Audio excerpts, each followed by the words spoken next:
Galera, estamos de volta com a segunda parte de aula de hardware e software, na qual iremos abordar agora sobre o conteúdo, sobre o conceito de armazenamento.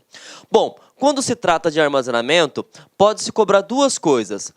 Primeiro, entender o que seria um disco de leitura e um disco de leitura e escrita. E segundo, qual é o seu tamanho, tá? Bom, e isso, gente, é aplicado tanto para CD, quanto para DVD, quanto para Blu-ray, que é a nova mídia, mídia ótica, né, com grande capacidade. Bom, primeira coisa que você tem que ter noção, qual é a diferença entre CD-R e CD-RW? O R, gente, significa read, e o read significa leitura. Então, uma vez que você utiliza um tipo de CD-R ou um DVD-R, o que vai acontecer? Você gravou o arquivo, e você não pode mais alterá-lo, certo? Então, uma vez que você gravou, não se pode mais fazer nada. Quando você tem um CD-RW, esse RW significa read, assim como anteriormente citado, e significa writer, leitura e escrita. Quando você tem esse tipo de CD, você pode gravá-lo, você pode formatá-lo, você pode gravá-lo novamente. Essa é a grande diferença. Então, CDR, somente leitura. CDRW, leitura e escrita. E isso também se aplica a DVD. A segunda parte que pode se cobrar em questão de concurso público também é o seu armazenamento. Ah, mas como assim armazenamento? Para isso, eu vou abrir um parênteses aqui e você precisa entender, gente, uma tabelinha básica, tá? Primeiro, quando se fala em byte, eu estou falando de armazenamento, tá? Quando se fala em byte, eu estou falando de armazenamento. E você precisa estar atento em três nomenclaturas. Nós temos megabyte, nós temos gigabyte e nós temos terabyte. Os seus respectivos acrônimos MBzinho, GBzinho, TBzinho. Toda vez que tiver MB, megabyte, GB, gigabyte, TB, terabyte. E se tiver algum dispositivo com essa nomenclatura, significa que ele é para armazenamento. E nós sabemos que se citar parte interna do computador, quais são os dois dispositivos que permitem armazenar? Memória RAM e HD. Então, logicamente, que a unidade de medida deles é megabyte, gigabyte, terabyte. Quando você também trabalha com HD externo, cartão de memória, que mais? Pendrives, ele também possui essas nomenclaturas. E o que você precisa saber? Quando você trabalha com megabyte, você trabalha com informação em milhão. Em milhão. Em milhão. Tudo bem? Então, 1 megabyte seria uma informação em milhão. 10 elevado à sexta. Quando você trabalha com gigabyte, a informação ela acrescenta-se 1000 vezes. Então, aumenta-se 1000 vezes. Então, você trabalha com milhão. Tudo bem? E quando você trabalha com terabyte, você trabalha com trilhão. Professor, ficou meio vago. Então, você vai aprender o seguinte. O nome João, ele possui 5 bytes. Ah, mas como assim ele possui 5 bytes? Simples, gente. J é um byte, O é um byte, A é um byte, O é um byte e o tio também é um byte. Então, quando eu falo para vocês, quando eu digo para vocês que eu tenho um pendrive de 1 megabyte, por exemplo, significa que eu consigo armazenar 1 milhão de bytes, 1 milhão de caracteres. E os caracteres podem ser textos, pode ter símbolos, até o próprio espaço ele ocupa espaço. Se você digitar uma senha no Facebook, por exemplo, espaço, espaço, espaço, ele vai armazenar também.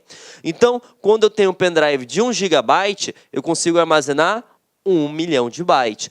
Quando eu tenho um pendrive de 1 terabyte, eu consigo armazenar 1 trilhão de bytes. Bom, sabemos o conceito básico, certo? Agora vamos aplicar isso nas mídias de armazenamento. Como que eles cobram nas questões de concurso? Ele pergunta se você tem noção, tá? Noção de armazenamento de dados. Então imagine só, você trabalha lá na Polícia Civil, né, do seu respectivo estado, e aí você tem uma blacklist, que é uma lista negra com o perfil de todos os criminosos, por exemplo. E aí o concurso vai te perguntar o seguinte: sabendo que você tem uma lista de 5 GB, em que dispositivo único você vai conseguir armazenar? Aí vejam só, para isso você precisa saber quanto que cada dispositivo consegue armazenar. Então, viu que preciso ter o conceito de que seria byte, e eu preciso saber também aqui qual que é a média de armazenamento. E o CD, por padrão, é 700 MB. E agora você já sabe o que é MB. Então, ele consegue armazenar 700 milhões de bytes. O DVD, 4,7 GB. Tudo bem? E o Blu-ray? O Blu-ray é a evolução. Não é muito utilizado no Brasil porque ele é caro. Normalmente não vale a pena comprar um Blu-ray. Então, ele começa com 25 GB. Tem versões de 50 GB. E até 100 GB. E aí eu vou pegar a questão de concurso que eu acabei de citar anteriormente. Se eu tenho uma lista de 5 GB do blacklist, da lista dos criminosos, aí ele cobra para você o seguinte: em que tipo de mídia dessa eu consigo armazenar? O CD eu consigo? Não, porque é 700 MB. Ah, mas 700 MB é maior que 5. Lembra por que nós temos que aprender? Informação em milhão, informação em bilhão. Então, milhão ele é menor que bilhão. Logicamente que eu não consigo armazenar em um CD. Vamos para o DVD. Eu falei que é 5 GB, então aqui logicamente você já pode excluir. E logicamente que o único dispositivo que consegue armazenar, né, armazenar esse tipo de informação é o Blu-ray. Ah, professor, mas e se tiver acima de 100 GB? O único dispositivo que consegue armazenar acima de 100 GB é o HD. Uma coisa interessante também, o acrônimo de Blu-ray é BD, tá, gente? É BD. Então, CD, DVD e BD, de Blu-ray, de disco, tudo bem? Então, vamos responder uma questão para massificar nosso conhecimento? Questão que aconteceu no IF de Tocantins, no ano de 2016, e ele pergunta a seguinte questão: o usuário de um microcomputador precisa armazenar uma cópia de segurança. O que é cópia de segurança? Backup. De um conjunto de arquivos, cujo tamanho total é de 400 GB. Esse conjunto de arquivos poderia ser armazenado em um único, então significa que só posso utilizar um só. DVD não, né? Porque DVD é 4.7. Memória ROM. Professor, nem sei o que é memória ROM. Memória ROM é a memória de leitura. Mas essa você poderia utilizar por eliminação, porque você não armazena nada nele, nada. HD. Opa! O HD eu posso armazenar, mas vamos ver os respectivos. O Blu-ray eu consigo armazenar? Não, porque o top do Blu-ray é 100 GB, certo? Elimina-se também. CDR, aí piorou, que o CD é o pior de todos. Então você poderia ficar em dúvida na memória ROM e no HD. Só que nós sabemos que para armazenamento é o HD. Então você poderia marcar aqui tranquilamente. Memória ROM, o senhor não explicou, professor, anteriormente. Memória ROM é uma memória de leitura, memória de fábrica. Então, você poderia utilizar todo o conceito que a gente aprendeu, porque essa você poderia eliminar. Tudo bem? Então, o HD é o dispositivo, né, que acima de 100 GB você consegue armazenar. Continuando abordando sobre questão de armazenamento, nós vamos ter essas pecinhas aqui. Né? Esse é o HD, né? O HD normal. Esse é o pendrive. esse é um HD externo e esse é um cartão de memória, tá? Pode-se cair no teu concurso, quando se trata sobre esses assuntos, duas coisas. Perguntar sobre o seu armazenamento, né? Que já citamos anteriormente na questão, e pode cair também sobre a tecnologia que ele utiliza. A tecnologia que eles utilizam é chamada de Plug and Play. O que é essa tecnologia Plug and Play? Vou até anotar aqui para vocês. Plug and Play. O que seria a tecnologia Plug and Play? Conecte e reconheça. Aí eu quero que você faça uma pausa na aula e imagine, você conecta o seu pendrive ao seu computador. Você precisa instalar qualquer tipo de software? Não. Por que você não precisa instalar nenhum tipo de software? Porque dentro da tecnologia USB que esses dispositivos possuem, por exemplo, né, tirando o cartão de memória que pode ter um adaptador, né, ele tem a tecnologia que você vai conectar e ele vai reconhecer. Por exemplo, você pode citar aí mouse, teclado também, que pode utilizar esse tipo de tecnologia, assim como esses supracitados, tudo bem?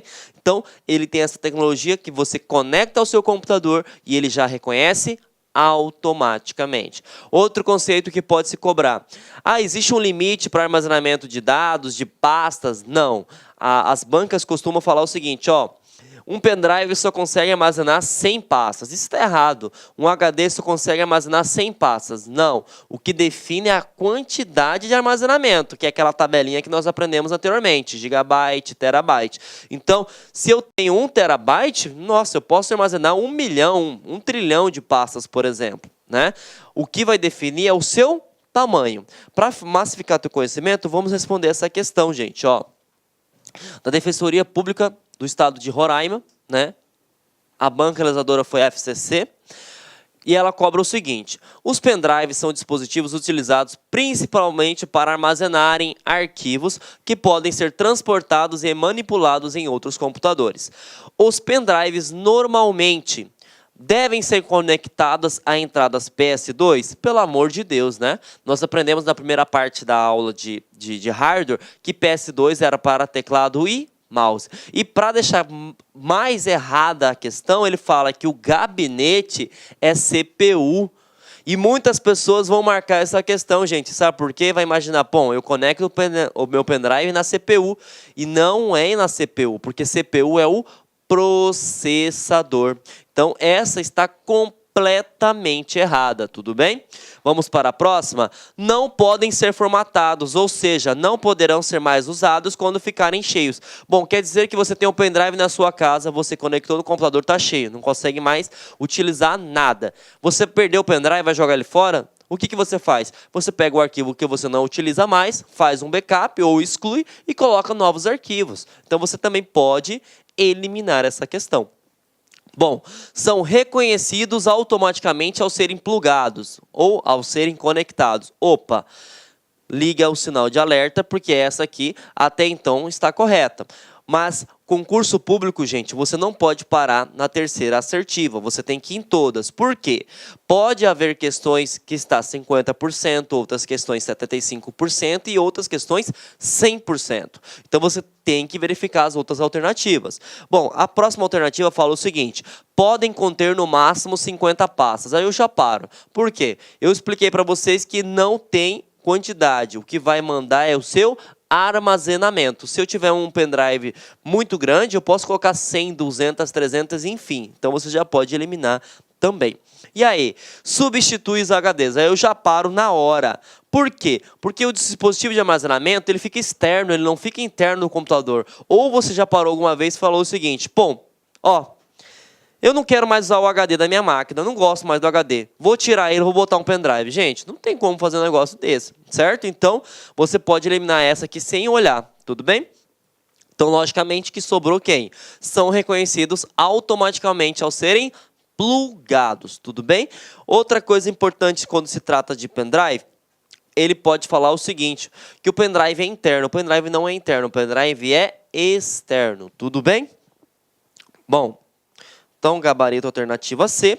E aí a gente finaliza o assunto sobre armazenamento e começamos a abordar o assunto de software. Bom, para eu entender o que é os tipos de software, eu preciso relembrar, né, o conceito de software. Hardware foi tudo que nós citamos anteriormente. E agora a gente vai citar tudo que é software. Hardware é toda a parte física e software é toda a parte lógica. Você sabe que existe, mas não pode tocar. Vamos relembrar? Isso aqui é um PowerPoint, certo? Esse PowerPoint eu estou vendo ele, mas eu consigo tocar? Não consigo, né? E existem 3 tipos de softwares que caem no teu concurso público, tá bom? Existe o software base, tá? Existe o software aplicativo e existe a categoria utilitário. Professor, para que serve cada um? Bom, você tem que colocar o seguinte, quando alguém fala, por exemplo, que a família tua é a base sua, certo? O que se passa na sua cabeça não é algo que é essencial? Então, o que é algo essencial para o computador funcionar? O sistema operacional, o SO. Sem ele, gente, nenhum aplicativo funciona. Nenhum aplicativo funciona. Quer ver um exemplo? Se não tiver um sistema operacional, né? E aí eu coloquei os 3 que caem em concurso, Windows, Macintosh e Linux. Você não consegue instalar o Word, você não consegue instalar o Excel, você não consegue abrir a internet, você não consegue fazer nada. Ah, mas por que eu não consigo fazer nada? Porque esse tipo de software é a base para o funcionamento do computador. E isso também se aplica-se a Smart TV, a smartphone, enfim, qualquer dispositivo, qualquer computador, né, precisa de um software base que é o sistema operacional. Bom, todo mundo se fala muito na palavra aplicativo. O WhatsApp é um aplicativo? Sim, o WhatsApp é um aplicativo. Mas você sabe o que é um aplicativo? Aí é aquele momento, né? Cri, cri, cri. O aplicativo, gente, nada mais é, que vou até anotar isso aqui, é um software que tem uma funcionalidade específica. Então, ele só serve para uma coisa só. Diferentemente do sistema operacional. O sistema operacional ele permite gerenciar hardware, que eu vou explicar mais à frente. Ele permite fazer tudo que você quiser dentro do seu computador. Só que o aplicativo ele é específico. Por exemplo, Google Chrome, Opera, Internet Explorer, Safari, Mozilla Firefox, eles são específicos para a navegação na internet. Ou alguém já conseguiu abrir o Google Chrome e começar a digitar um texto no Word? Não tem como. Ele só serve para navegar na internet. Quer ver um exemplo? Você consegue navegar na internet utilizando o WhatsApp? Não consegue. Por quê? Ele é um aplicativo somente para comunicação. Então, de modo bem simples, se perguntar o que é um aplicativo, ele é algo específico. Ele só vai fazer uma funcionalidade somente. Tudo bem?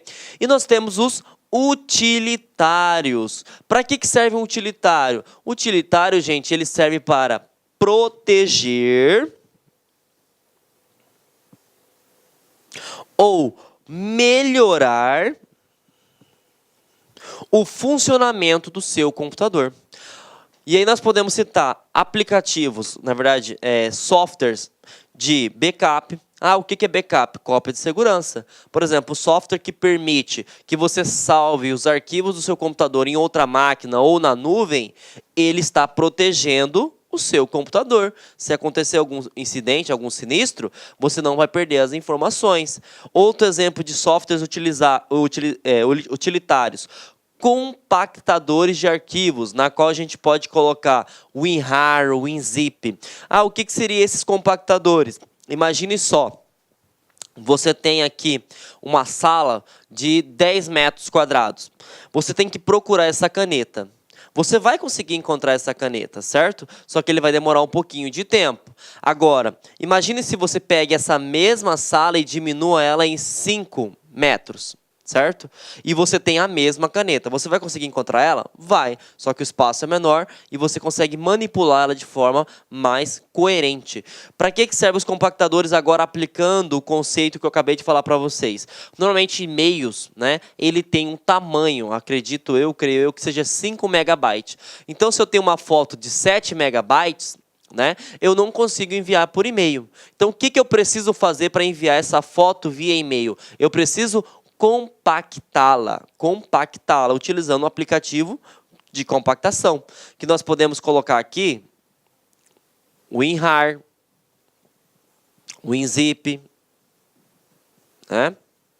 E o próprio Windows, ele permite fazer isso sem a utilização de nenhum software. E quando você clica nesse aplicativo, ele gera uma extensão que nós vamos ver lá na frente que extensão é essa do arquivo compactado. Mas eu preciso saber para que serve um arquivo compactado. Significa que foi diminuído, né, o seu tamanho. Mas... Olá, meus amigos, minhas amigas, sou o professor Luiz Antônio de Carvalho e eu peço a sua licença para dar um recado aqui da Lá Concurso, um recado muito especial para você que está se preparando para o BRB 2019. Claro, edital na praça, edital publicado, agora é hora de estudar.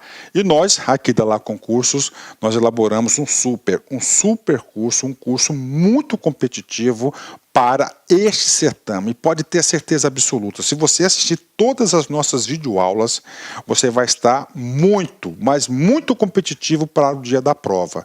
Isso eu te garanto. Nós fizemos 2 super reforços para esse concurso. Primeiro, a área de conhecimentos bancários e a área de legislação específica. Esse edital, como é sabido de todos, né? Esse edital trouxe aí várias disciplinas que normalmente não são cobradas em concursos de carreiras bancárias, mas nós temos a expertise aí suficiente para promover esses assuntos de forma didática que você aprenda e, claro, que você pontue. Bacana, meus amigos? Então, olha só, esse vídeo aqui no YouTube é uma aula demonstrativa que nós estamos apresentando para vocês, tá? Uma aula demonstrativa. O material de apoio dessa aula está lá no site, mas o curso completo está lá no site. Nós temos aí apenas 70 videoaulas aí do nosso curso. Nosso curso nós temos mais de 200 videoaulas, só aulas novas específicas de leis aí, de RID, lei de dados pessoais, lei anticorrupção, que nós temos aí, são mais de 22 aulas específicas, novas, gravadas exclusivamente para o concurso do BRB. O nosso curso, atenção, ele custa apenas 10 parcelas de R$20, 120 dias de acesso, e você vai ter direito também ao nosso projeto pedagógico, que é o Personal Coach, que é o estudo em regime de metas. Vale a pena você conhecer, vale a pena experimentar. Bacana, pessoal? Pessoal do YouTube, então tá aí. Vamos lá, continua o seu vídeo aí até o final dessa aula demonstrativa aqui da LAC, ok? Fui! Tchau! Uma coisa interessante, você diminui o tamanho do arquivo, só que você não perde o conteúdo da informação. Lembra-se do conceito que eu falei? Eu tenho essa caneta estava numa sala de 10 metros. Eu diminuí a sala e eu continuo tendo a mesma caneta. Então esse que é o conceito de um compactador de arquivo, tudo bem? Agora, eu vou até colocar aqui, e vou abrir um parênteses para vocês, sobre desfragmentador de disco, tá? Que você precisa também entender o conceito de como ele funciona, porque algumas bancas costumam cobrar. O desfragmentador de disco, gente, ele é um software que permite melhorar a performance do computador. Como se trata isso? Ele atua no HD. O HD ele é um disco. Então o disco, o HD, ele é dividido em 3 partes. Nós temos as trilhas, os setores e os clusters. Esses quadradinhos é a menor unidade de informação, que a gente chama de cluster, tá? Então deixa eu colocar as trilhas aqui também. Não ficou muito bom em desenho, tá, gente? Eu sou péssimo em desenho. Mas vamos só entender o conceito. Imagine só que você tem aquela foto bonita sua do perfil do Facebook. E aquela foto bonita do seu Facebook, ela pode ter vários clusters, que são vários espaços aqui, utilizados no HD. E normalmente você não costuma deixar essa foto do Facebook por muito tempo. Você vai, baixa outra foto, né? Vai, baixa outra foto, e essas fotos vão ocupando os clusters, né, vão ocupando os espaços no HD, que é essa parte que eu estou preenchendo. Aí você falou, poxa vida, né? Passam-se 2 meses e fala assim, como que eu pude colocar uma foto tão feia no Facebook? Aí você vai lá no seu computador e apaga essa foto. Você apagou a foto. O que acontece? O HD, quando você salvar uma nova foto, ele não vai salvar nesses espaços que ficaram em vazio. Ele vai salvar sequencialmente. Então ela vai salvar aqui, vai salvar aqui, vai salvar aqui, vai salvar aqui, até retornar no espaço vazio. E queira ou não, tem pessoas que trabalham com muitos arquivos, eles apagam, excluem, colocam coisas novas, excluem, colocam coisas novas. E o que acontece? Pegando aquele mesmo exemplo que eu falei do canetão, imagine o HD como se fosse essa mesma sala de 10 metros quadrados. E você precisa procurar essa caneta nessa sala de 10 metros quadrados. Você vai encontrar ela? Vai, mas vai demandar um pouquinho de tempo. Agora, falar que nem cuiabano fala, né? E se você adiodasse, se você juntasse esses espaços em brancos, de modo que sabemos que esses 4 espaços, eles estão o quê? Vazios. Então o que eu vou fazer? Eu vou passar para cá, de modo que vai ficar dessa forma o HD, ó.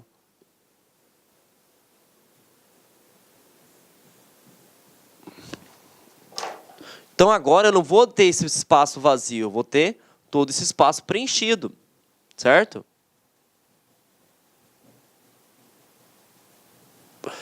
E aí os 4 espaços que eu retirei, vai ficar onde? Para lá.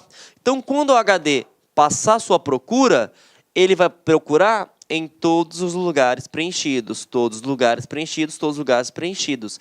Então vai ficar muito mais fácil ele encontrar. É como se ele fizesse o seguinte, bom, eu tenho uma sala de 10 metros, mas eu não ocupo esses 10 metros. Eu vou pegar e diminuir essa sala. Vou colocar uma divisória, por exemplo, e procurar somente na onde eu quero. Então eu pego esse HD que era de 10 GB, né, e vou colocar em 5 GB. E aí eu vou colocar todos os arquivos que eu procurei.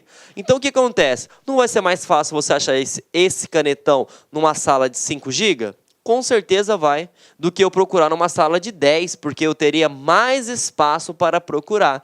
Então, o que o desfragmentador de disco faz? Ele pega todos esses espaços em brancos e vai fragmentando, vai juntando com todos os arquivos que estão realmente no seu computador.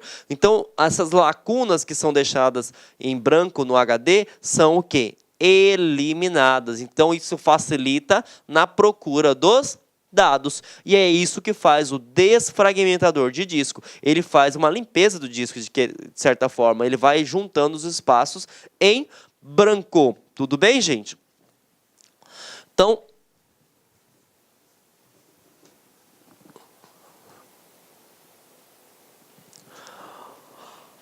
matamos o desfragmentador de disco. E outro que faltou colocar aqui é o antivírus. O antivírus, gente, ele serve para identificar, neutralizar e até excluir pragas digitais. Então, todos esses softwares são utilitários. Tanto o software de backup, compactador de arquivo, desfragmentador de disco, que vai melhorar a performance do HD, e também o antivírus, tudo bem?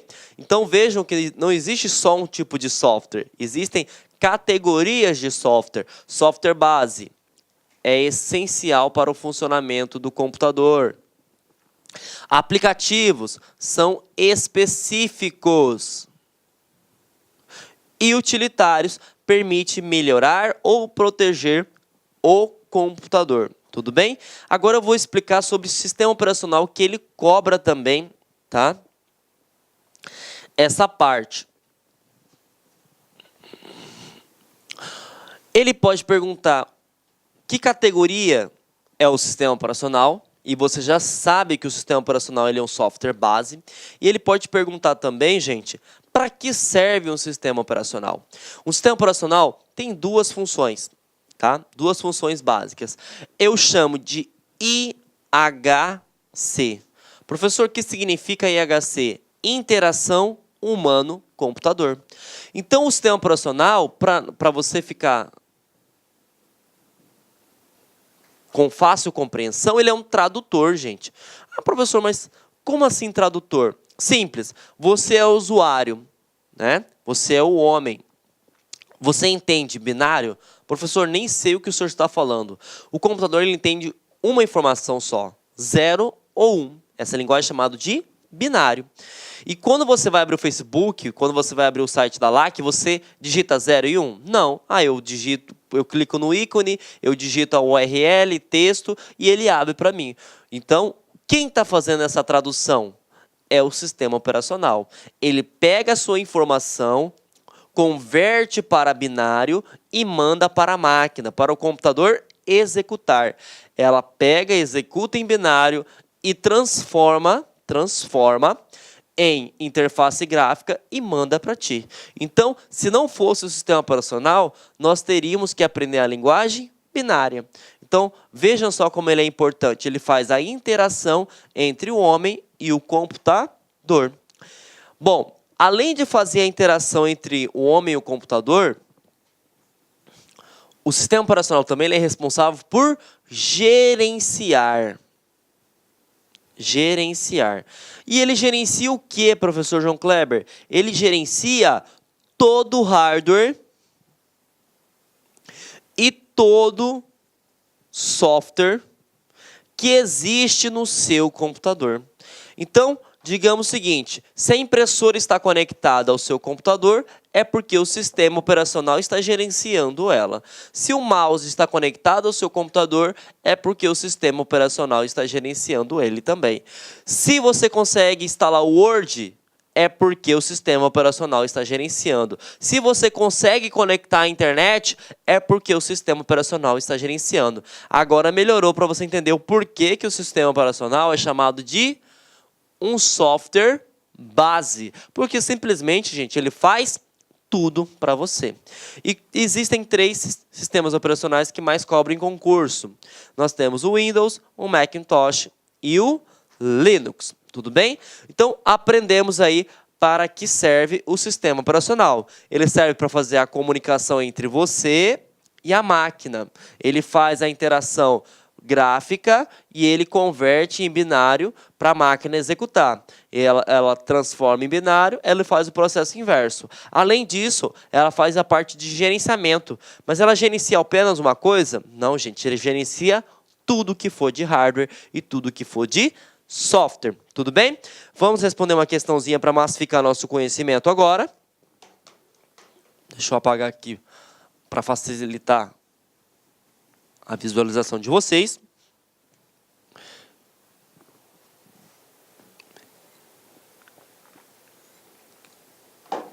Questão muito boa da FGV, diga-se de passagem, tá?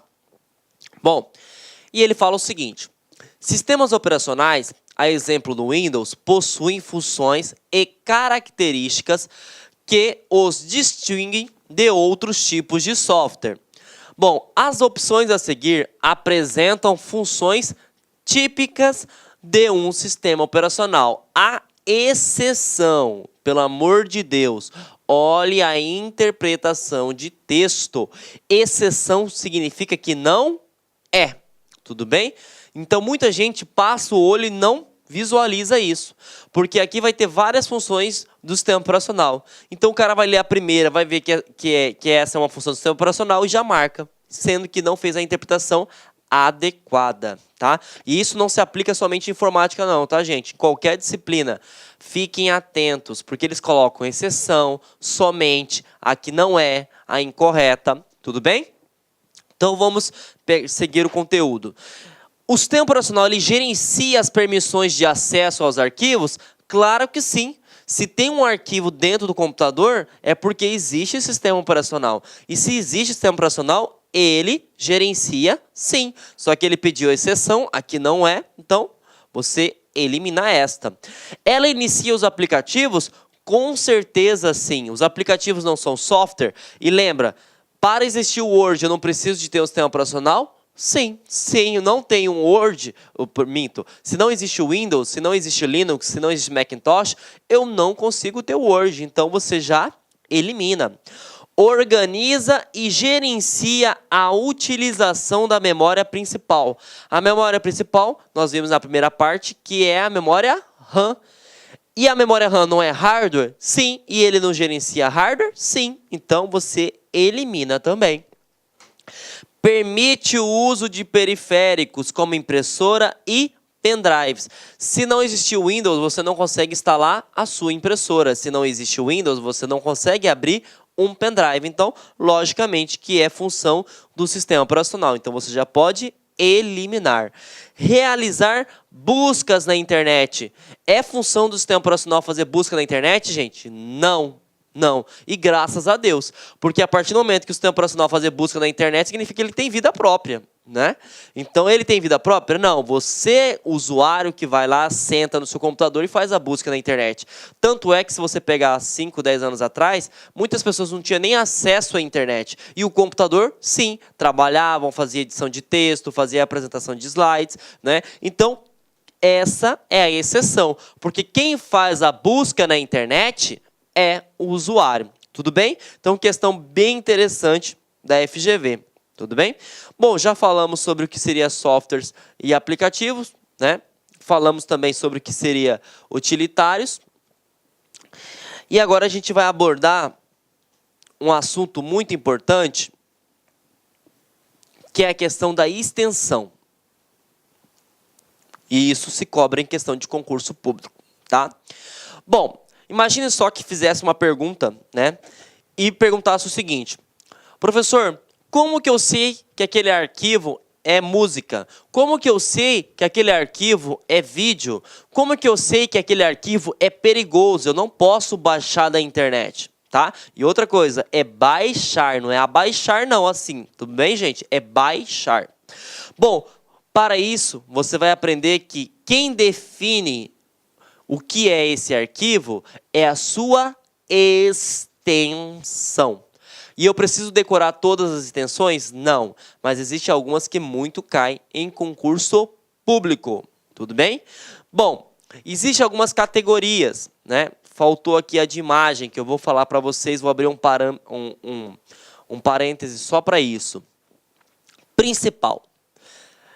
Principal é aquela que permite instalar outros aplicativos, que é a .exe.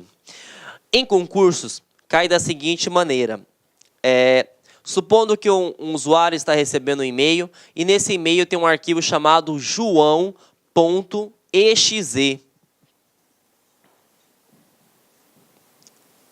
Ele pode perguntar o seguinte: o usuário pode baixar esse arquivo, verdadeiro ou falso? Falso, gente. Por quê? Porque quando tem a extensão .exe, significa que vai instalar alguma coisa. E se você não conhece, você não sabe a pessoa, como que você vai instalar algo que desconhece a fonte, desconhece para que vai colocar esse sistema? Então, o cara vai colocar no e-mail lá, segue as fotos do trabalho solicitado, ou então segue as fotos de uma propaganda, enfim.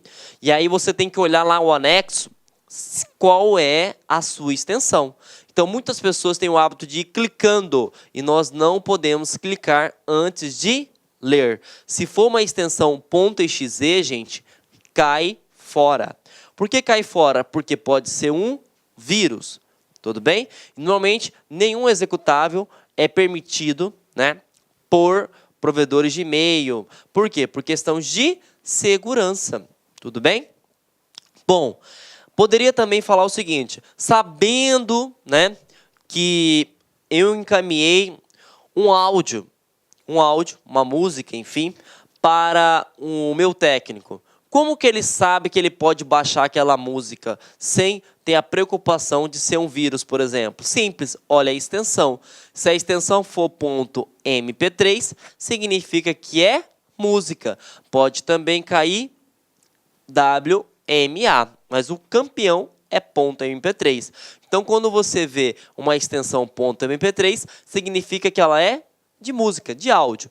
E aí uma coisa também: ah, professor, mas eu já baixei música com a extensão .mp4. MP4 pode ser música, mas por padrão ele é música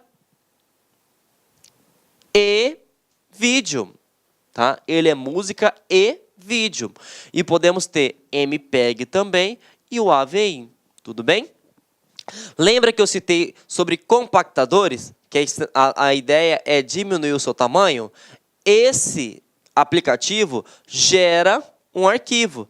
E esse arquivo cai no teu concurso, que é com .zip, .rar.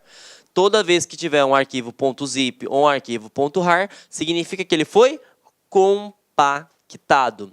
E agora eu vou abrir um parênteses para imagens, tá?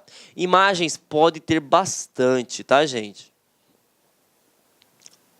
E a imagem você tem que focar. Podem ter a extensão .jpg, .jpeg,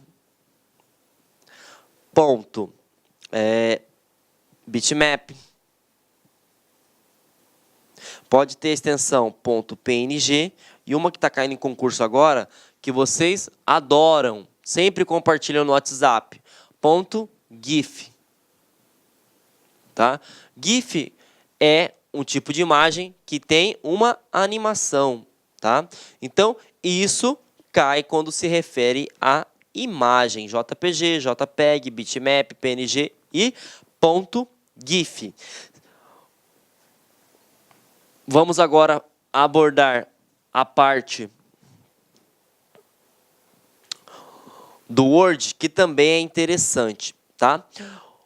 O Word, gente, na verdade, eu vou até utilizar a nomenclatura do pacote Office, tudo bem?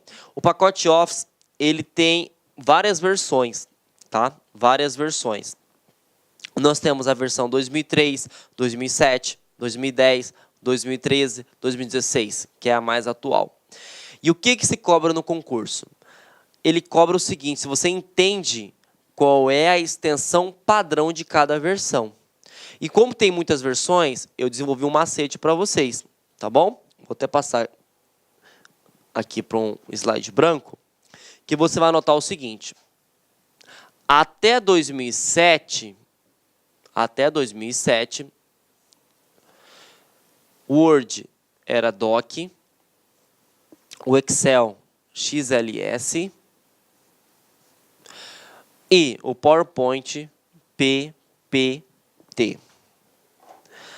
A partir de 2007, e aí eu não preciso saber se é 2010, 2013, 2016, acrescenta-se um X no final. Simples assim.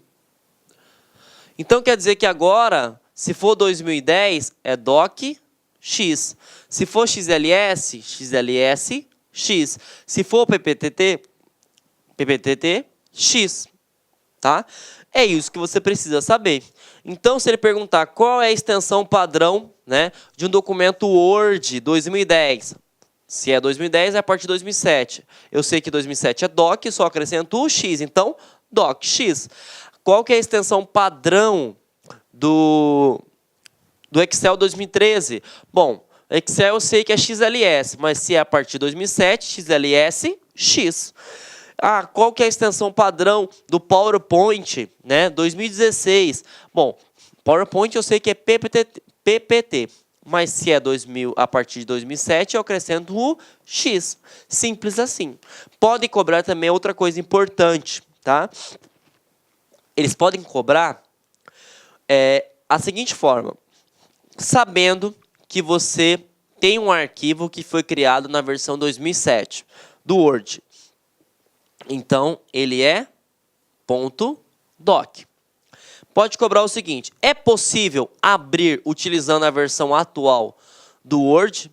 Claro que pode. Ele vai conseguir abrir. Claro que ele pode ocasionar, né, de ter algumas incompatibilidades. Alguns recursos vão ficar desativados. Mas ele consegue abrir? Sim. Pode cair também na questão do concurso, né, e falar o seguinte: sabendo que eu estou utilizando, né, a versão 2010 do Word, é possível salvar utilizando a versão anterior, né? Qual que seria a versão anterior? .doc? Sim, mas ele pode perguntar também: qual é a extensão nativa ou padrão do Word 2010? Nós sabemos que a partir de 2007, DocX. Mas eu posso salvar com a extensão .doc? Pode. Eu posso, por exemplo, utilizar uma versão mais nova e abrir uma versão antiga? Pode. Tudo bem? Então, conseguiram compreender a ideia? Quando eu trabalho com o Word, eu preciso saber as nomenclaturas, né? Até 2007, .doc. A partir de 2007, acrescenta-se o X. O Excel, até 2007, XLS. A partir de 2007, acrescenta-se o X. O PowerPoint até 2007, PPT. Depois de 2007, acrescenta-se o X. Tudo bem? Então é isso que se cobra quando se trata da extensão referente ao pacote Office. E nós temos o concorrente, né? Ah, quem que seria o concorrente, professor? O LibreOffice. O LibreOffice cai muito na questão de carreiras bancárias, tá? Se perguntar qual é a extensão do LibreOffice, que também pode cair no teu concurso da versão mais antiga, que seria BROffice. Do Writer, o Writer, ele é o editor de texto, que é equivalente ao Word, é ODT, né? Documento aberto de texto, tudo bem? Bom, quando ele trata sobre planilhas eletrônicas, né? Sobre planilhas eletrônicas, é ODS. E quando ele trabalha com apresentação, é ODP, tudo bem?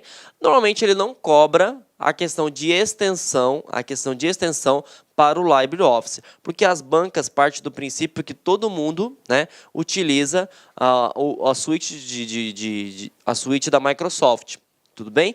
Então ele vai cobrar mais essa questão de extensão nesse cara. Tanto é que eu até preparei para vocês aquele slide comparando 2007 com versões mais atuais, porque cai bastante. Já o LibreOffice não costuma cair, mas estou passando para que você possa compreender, até por questão que nós atualizamos todas as aulas e é preciso estar preparado para tudo. Tudo bem? Bom, entendemos então o que seriam as categorias, entendemos o que seria a extensão e agora a gente vai entender a questão de licenciamento, que caiu muito no ano de 2017. Tá, gente? O que seria a parte de licenciamento? Licenciamento é como você pode utilizar aquele determinado software. Como assim, professor? Como você paga, como você utiliza, ou se você não precisa arcar financeiramente. Existem, tá? 5 tipos de licenciamento, tá? Incluímos essa, porque essa está caindo agora também. Tudo bem? Bom, primeiro, software proprietário. O que seria um software proprietário, professor? Eu preciso pagar para poder utilizar. Ah, mas me dá um exemplo disso. O Windows.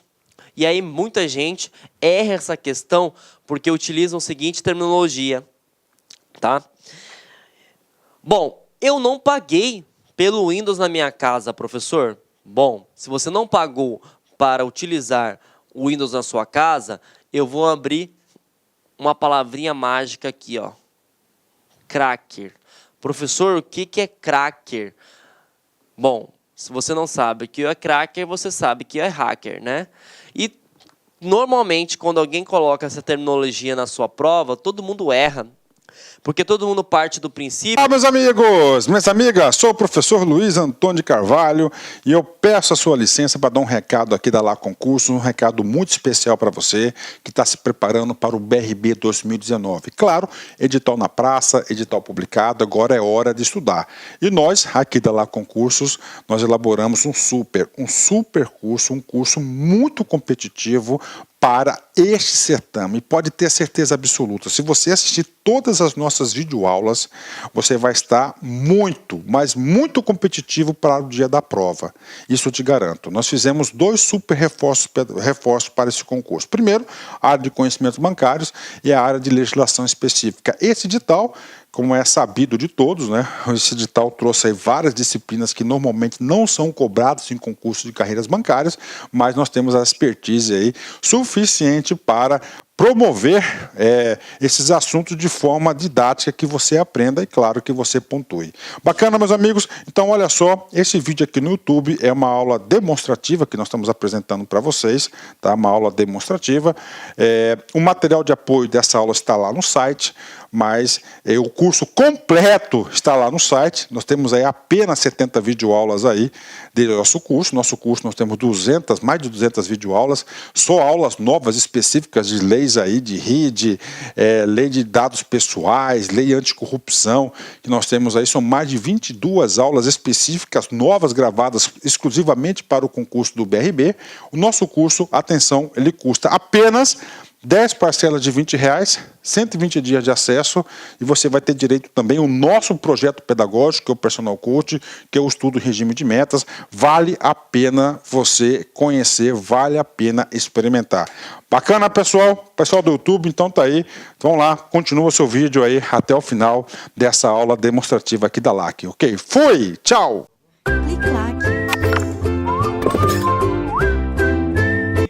Que o hacker é um cara do mal. E você está equivocado, tá, gente? O hacker é uma pessoa do bem. O que é hacker, professor, então? Porque a mídia fala que o hacker é do mal, que o hacker invade o sistema. Não, gente. O hacker, ele é uma pessoa que entende muito da parte de hardware, entende muito da parte de software e permite encontrar as vulnerabilidades do sistema. Certo? Então é como se fosse o 007, o filme do James Bond. Ele defende o Reino Unido, né, a Inglaterra, e tudo que está de ameaças, ele vai lá e avisa a rainha da Inglaterra. O hacker é a mesma coisa. Ele identifica uma vulnerabilidade, uma fraqueza do sistema, uma fraqueza do hardware e informa o seu fabricante. Só que o que acontece? Nós trabalhamos com a pior raça do mundo, né, que eu chamo de ser desumano. O ser desumano, ele insatisfeito com o seu salário, ou insatisfeito com a sua profissão, com o seu ambiente de trabalho, ele, em vez de falar para o chefe, né, para o dono da empresa da qual ele trabalha, sobre a vulnerabilidade, ele falou, pô, se eu não estou bem aqui, sabe o que eu vou fazer? Eu vou vender essa informação privilegiada para o concorrente da empresa. Então, ele está agindo de forma ilícita. Se ele está agindo de forma ilícita, gente, ele já não é mais um hacker, ele é um cracker. E se você pegar a tradução literal da palavra crack, crack significa quebra. E aonde que eu quero chegar no conceito? Se você tem na sua casa o Windows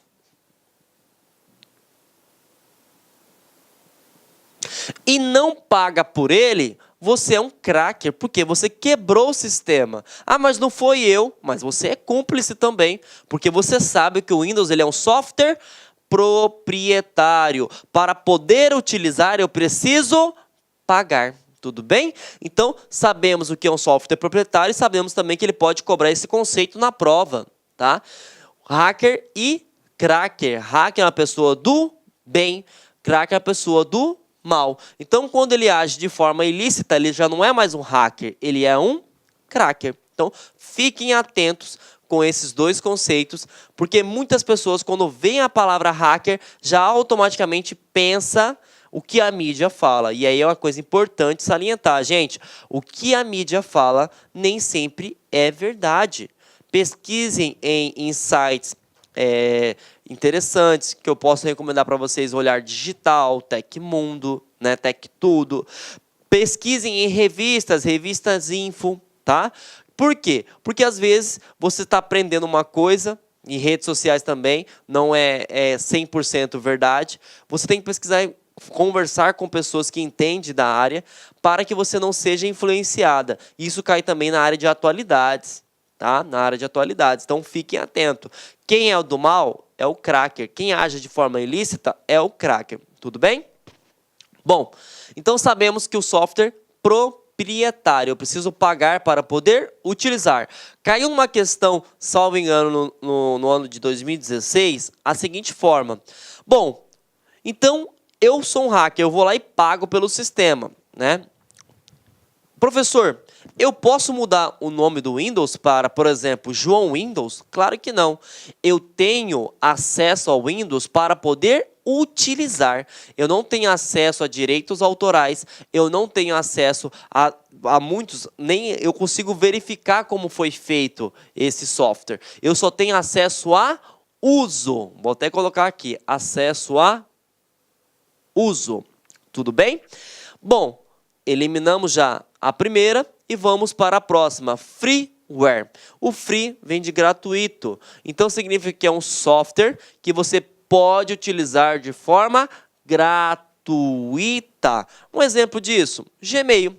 Né? O Gmail você pode utilizar de forma gratuita. O WhatsApp você pode utilizar de forma gratuita. Pode perguntar o seguinte: ah, mas eu posso ter acesso a mudar o nome dele? Claro que não. Você consegue mudar o exemplo do WhatsApp, a João Zap? Claro que não, gente. Não tem, não pode. Tudo bem?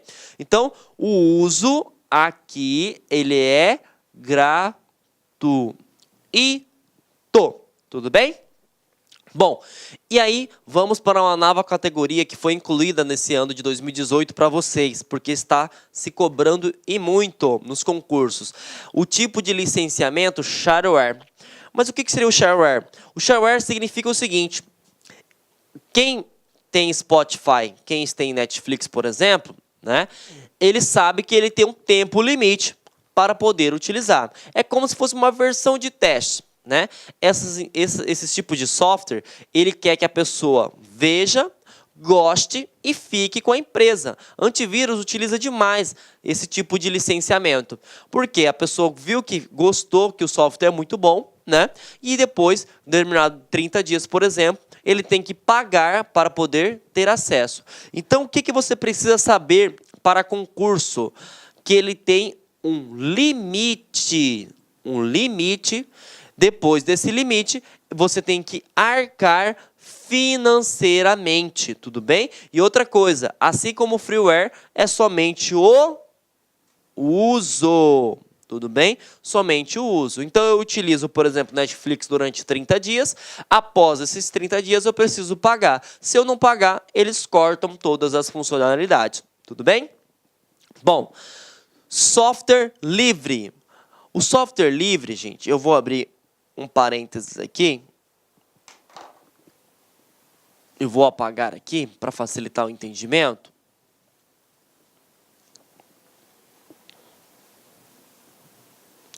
O software livre, você precisa marcar uma coisa muito importante. Essa palavra, liberdade. Quando alguém fala para você que você tem a liberdade, o que se passa na sua cabeça? Não é que você pode fazer tudo? Então, nesse mesmo conceito, é aplicado ao tipo de software livre. O tipo de software livre significa que você pode, assim como os outros supracitados anteriormente, você pode utilizar ele. Você pode estudar ele também, gente. Olha que legal. Eu posso estudar. E se você acha isso pouco, você pode também compartilhar ele.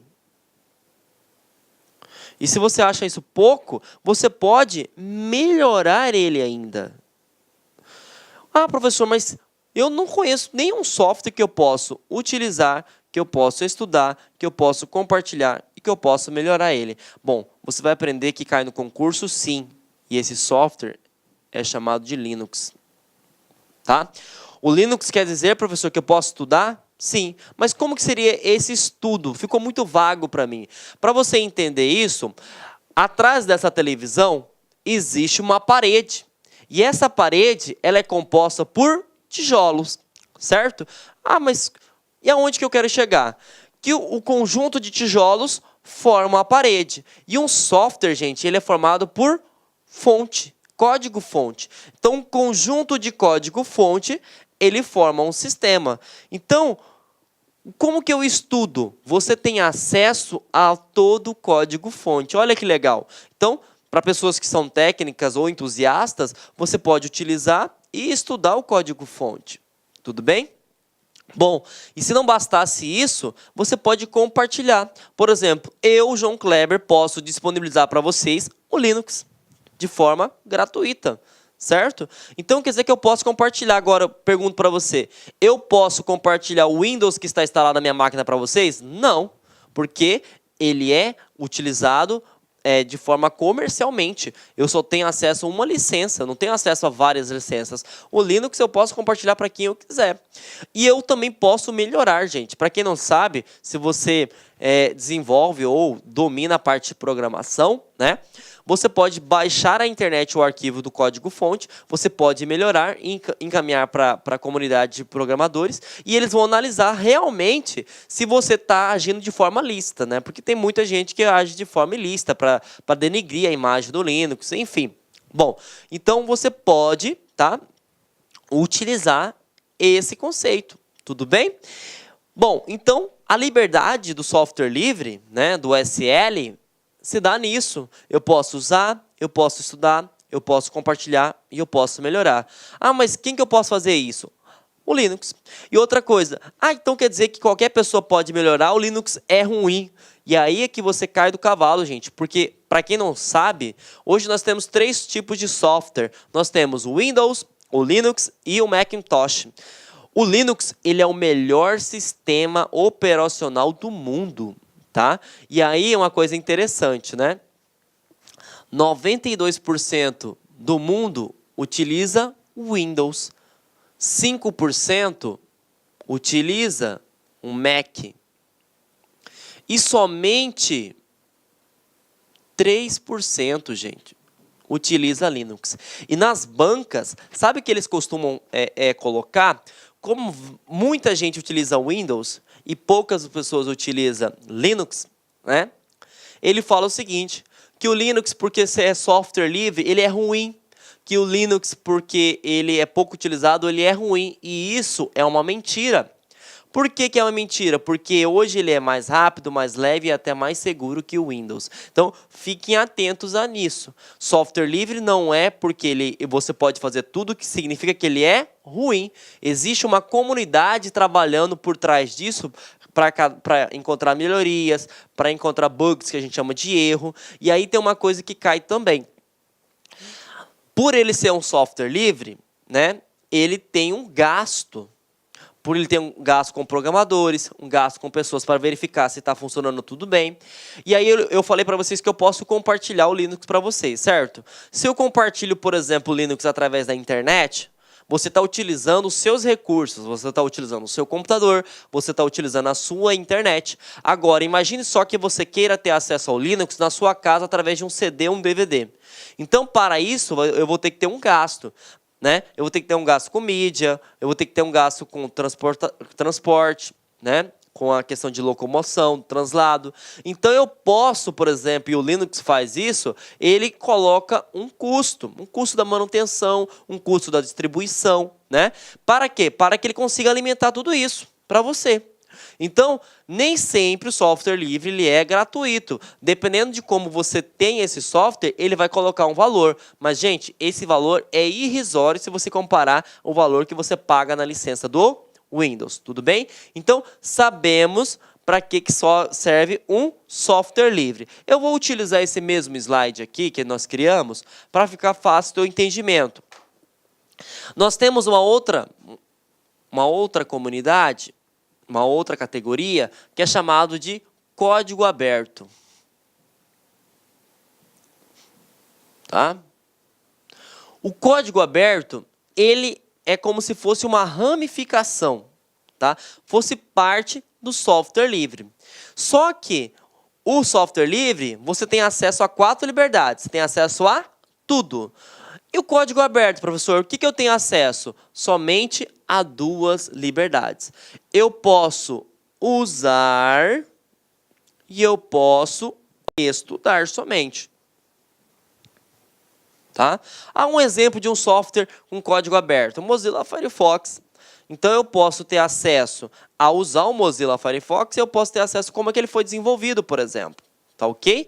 Então veja que software livre eu tenho 4 liberdades. Eu tenho a liberdade de usar, estudar, compartilhar e melhorar. Já o código aberto, eu tenho acesso a somente utilizar e estudar. Aí eu consigo compartilhar o Mozilla Firefox? Não, gente, eu não consigo compartilhar o Mozilla Firefox. Por quê? Porque ele tem os direitos autorais dele. Agora, o Linux eu já consigo compartilhar. Então, vejam a diferença. E existe um macete que eu desenvolvi também no concurso, que isso para alguns pode facilitar ainda mais o teu entendimento. Vou dar uma pequena aula de matemática para vocês. Vamos brincar de teoria de conjuntos, tá? Então eu tenho um conjunto maior que eu vou chamar de SL. O SL ele tem 4 liberdades. Tudo bem? 4 liberdades. E eu tenho um conjunto menor, gente, que eu chamo de código aberto. E o código aberto só tem 2 liberdades. Certo? Então, todo código aberto, ele tem uma parte de software livre, mas ele não é completo. Agora, todo software livre, ele é código aberto. Então, isso é um esquema legal que você pode fazer na prova também. Todo software livre, ele é código aberto. Agora, nem todo código aberto é software livre, porque ele só tem 2 liberdades. Beleza? Para massificar o conhecimento, eu sei que ficou um pouquinho técnico, vamos ver como eles cobram em questão de concurso público isso, tá? Bom, Tribunal de Contas do Estado de São Paulo, né, a VUNESP foi a banca realizadora, e ele pergunta o seguinte: o software proprietário caracteriza-se como um modelo de negócio em que o software admite que seu código-fonte seja acessado e modificado para fins comerciais. Primeiro, ele nem tem acesso ao código-fonte, porque o software proprietário, ele só permite o quê, gente? Só permite utilizar. Então, você pode eliminar, tudo bem?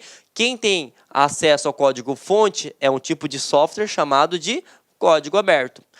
Autoriza que seus usuários que possuam uma cópia ou utilizem para qualquer finalidade. Então significa o seguinte: eu sou o professor João Kleber, eu tenho Windows, eu posso mudar o nome do Windows? Claro que não, eu só posso utilizar. Tudo bem? Deixa eu colocar em vermelho. Bom, é cedido completamente, incluindo os direitos autorais sobre ele. Quer dizer que eu tenho um Windows instalado nessa máquina, eu posso mudar para João Windows? Claro que não. Então, elimina também, tá? Bom, é distribuído gratuitamente, permitindo que o seu código-fonte seja acessado e modificado. Você consegue fazer isso, gente? Não, porque isso aqui é o software livre. Software proprietário você tem que pagar para poder utilizar. Possuem restrições sobre o seu uso e geralmente não oferecem acesso ao código-fonte. Esse é o software proprietário, tá? Alguns podem deixar utilizar, mas é a funcionalidade dele? Não, ele tem as restrições até o seu uso, para você ter noção. Então, conseguimos eliminar aqui, ó, por todas as categorias que se existe. Nós temos freeware, né? Shareware, nós temos código aberto e software livre e proprietário. Beleza? Então, terminamos assim mais uma aula. Espero que vocês tenham gostado, tá, gente? E uma coisa muito importante que nós temos que fazer, tá? É fazer a avaliação da nossa aula, né? Se você achou a aula interessante, dá um feedback positivo lá. Ah, professor, fiquei em dúvida com aquilo. Dá um feedback também, para que a gente possa atualizar a aula e, consequentemente, deixar a aula com a maior qualidade possível. Outra coisa, gente, não adianta nada você só ver a aula. É preciso responder questões, tá? 1, 2, 3, 4, 5. Eu recomendo de 10 a 15 questões por dia e sempre focado naquele determinado assunto. Não vai abrir um leque. Tudo bem? Então, tenha uma ótima semana e a gente se vê até breve. Olá, meus amigos, minhas amigas, sou o professor Luiz Antônio de Carvalho e eu peço a sua licença para dar um recado aqui da Lá Concurso, um recado muito especial para você que está se preparando para o BRB 2019. Claro, edital na praça, edital publicado, agora é hora de estudar.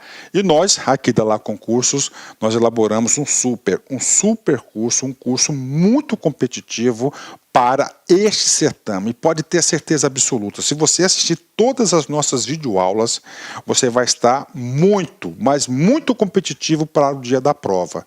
Isso eu te garanto. Nós fizemos 2 super reforços para esse concurso. Primeiro, a área de conhecimentos bancários e a área de legislação específica. Esse edital como é sabido de todos, né? Esse edital trouxe aí várias disciplinas que normalmente não são cobradas em concursos de carreiras bancárias, mas nós temos a expertise aí suficiente para promover esses assuntos de forma didática, que você aprenda e, claro, que você pontue.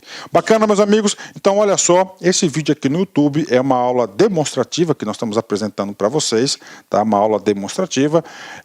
O material de apoio dessa aula está lá no site, mas o curso completo está lá no site. Nós temos aí apenas 70 videoaulas aí do nosso curso. Nosso curso nós temos mais de 200 videoaulas, só aulas novas específicas de leis aí, de RID, lei de dados pessoais, lei anticorrupção, que nós temos aí, são mais de 22 aulas específicas, novas, gravadas exclusivamente para o concurso do BRB. O nosso curso, atenção, ele custa apenas 10 parcelas de R$20, 120 dias de acesso, e você vai ter direito também ao nosso projeto pedagógico, que é o Personal Coach, que é o estudo em regime de metas. Vale a pena você conhecer, vale a pena experimentar. Bacana, pessoal? Pessoal do YouTube, então tá aí. Vamos lá, continua seu vídeo aí até o final dessa aula demonstrativa aqui da LAC, ok? Fui! Tchau! Clique lá.